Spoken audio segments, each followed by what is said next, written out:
Bonjour et bienvenue à nouveau sur cette chaîne YouTube, votre chaîne YouTube qui vous raconte des histoires mystiques, qui vous raconte des histoires de société, de sorcellerie, d'amour, ainsi de suite. N'oubliez pas de liker, de vous abonner, de partager cette chaîne pour vous d'agrandir la communauté. Vous pouvez aussi raconter votre histoire sur cette chaîne à l'anonymat et que les gens vont donner leur avis. Donc aujourd'hui, nous allons parler ici de l'histoire d'un artiste dont le concert a failli tourner mal, mystiquement. C'était dans les années récentes. Ce sont mes amis qui ont vécu cela parce que moi, j'étais pas dans le showbiz. Donc, ils avaient organisé plusieurs concerts dans la capitale qui ont tous marché. Les concerts qui ont été organisés dans la capitale ont tout de suite marché. Donc, ils se sont dit, on va aller organiser à l'intérieur du pays aussi, vu qu'on a beaucoup de préfectures. Et cette histoire se passe en Guinée. Donc, qu'est-ce qui se passe? Ils s'asseyent, ils réfléchissent sur l'artiste le plus populaire du moment. Ils trouvent un artiste qui est Rastaman, qui est jusqu'à présent très populaire. Donc, ils décident d'envoyer cet artiste dans une préfecture guinéenne qu'on appelle Sigiri. Mais je ne sais pas si c'est par manque d'expérience ou par oubli, ou si c'est parce que, voilà, je ne sais pas. Ils n'ont informé aucun sage, sauf l'autorité, du concert qui va se passer. Ils se lèvent ici, ils partent une semaine avant l'événement, avec tout ce qui est équipement. Ils arrivent sur les lieux, ils installent leur équipement, ils installent tout, ils font leur carnaval, ils font tout. La date est fixée et tout est bon. Tout devait fonctionner normalement. Mais qu'est-ce qui se passe?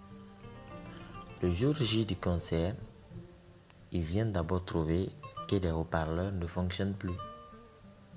Donc ça veut dire que le concert doit commencer à 14h ou à 16h. Ils viennent à 9h, ils trouvent que les haut-parleurs qu'ils ont branchés, installés, ne fonctionnent pas. Donc, ils ont décidé de dire au technicien de réparer. Donc, le technicien s'y met, il prend du temps, mais il finit par réparer les haut-parleurs. Dès qu'ils ont lancé le son de test, dès qu'ils ont fini de lancer le son de test, ça veut dire une musique pour commencer déjà le show. Qu'est-ce qui se passe au niveau du stade? L'orage se fait, les nuages se forment sur le stade. Et ça commence à pleuvoir dans le stade uniquement. Si tu sors pas, tu sauras pas, tu vas croire que c'est partout ça pleut, tellement que la pluie était forte. Donc, les organisateurs étaient inquiets car ça ne pleuvait qu'au niveau du stade. Ils se sont dit, peut-être ça va se calmer. Mais pour une deuxième fois, les haut-parleurs ont refusé de parler.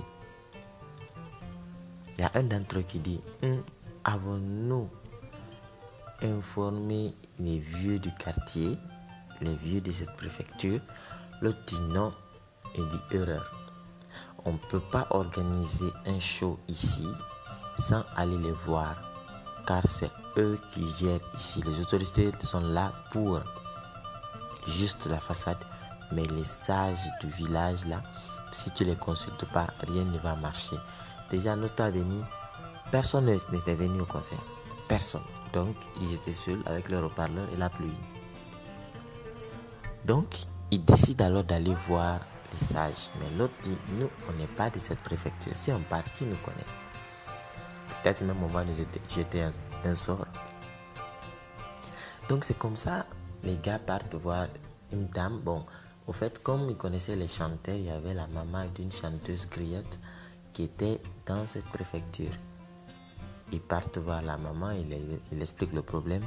La dame dit, mes fils, même moi, je n'étais pas au courant que vous êtes là pour un concert. Je ne savais même pas qu'il y a un concert ici. Pour faire ici un concert, il faut informer les sages du village. Mais néanmoins, j'ai compris où est le problème. Je sais où est le problème. Suivez-moi.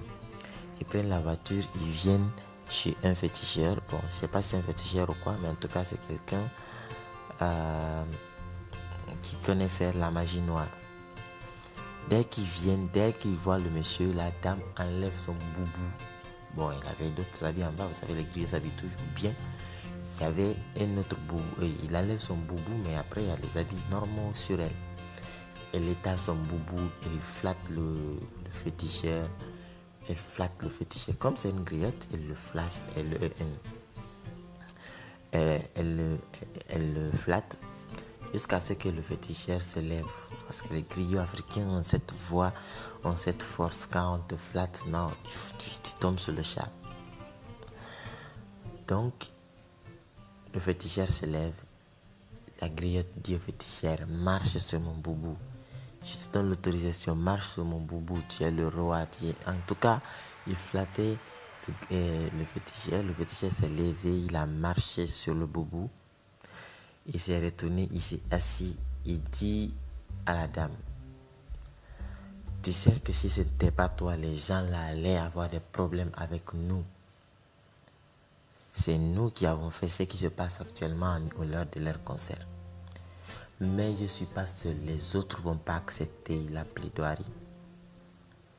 Donc, vu que tu es venu en respect par moi, ce que je peux faire pour ces gens, c'est de stopper les effets mystiques et qu'ils jouent leur concert.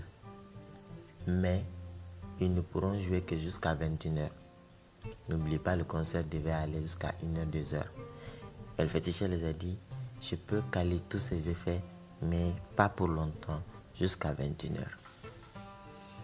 Donc, il rentre dans la voiture de la dame, il ferme les portes. Quelques minutes, 5 minutes plus tard, ils appellent le stade, ils disent non, la pluie s'est arrêtée. En même temps, le vieux sortait de la voiture. Le vieux dit, c'est bon, vous pouvez partir. Ils partent. Lorsqu'ils sont partis, ils ont commencé le show. Et vous connaissez les artistes. Donc l'artiste qui devait jouer aussi était en retard. Donc il n'est pas venu à temps. Donc l'artiste est arrivé à 20h. On l'a expliqué le problème. Il dit non, moi je suis Rastaman, hein, tout ce que vous dites là c'est faux, l'Afrique comme ça, ainsi de suite. Il a totalement ignoré l'alerte des jeunes qui l'avaient informé qu'ils avaient un problème. Lorsqu'il est venu à 20h, l'artiste est monté sur le podium. 30 minutes, l'artiste ne disait rien. Pendant 30 minutes, l'artiste était là, les guitaristes, ses instrumentalistes étaient en train de taper tout. Lui, il ne pouvait rien dire pendant 30 minutes. C'est en ce moment, avant que les 30 minutes ne s'écoulent, on appelle encore la griotte. La griotte qui appelle le féticheur vient. Il leur dit, je vous avais dit que c'est à 21h. Jusqu'à 21h, je peux garder les effets. Je ne suis pas seul, les autres ne vont pas accepter.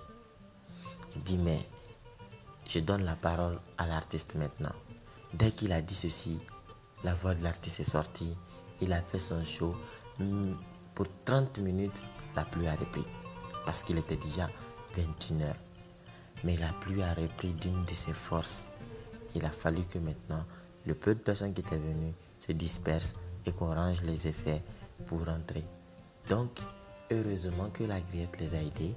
Sinon, ils allaient avoir de sérieux problèmes avec les sorciers du village. Et ça, c'est une histoire réelle qui s'est passée dans la préfecture de Sikiri, en Guinée-Conakry, avec un artiste très connu, et Rastaman. Peut-être ceux qui étaient aussi dans l'événement vont reconnaître l'histoire. Donc, j'attends dans les commentaires ce que vous en pensez. Donnez-moi vos idées. Likez, partagez, abonnez-vous sur cette page et à très bientôt.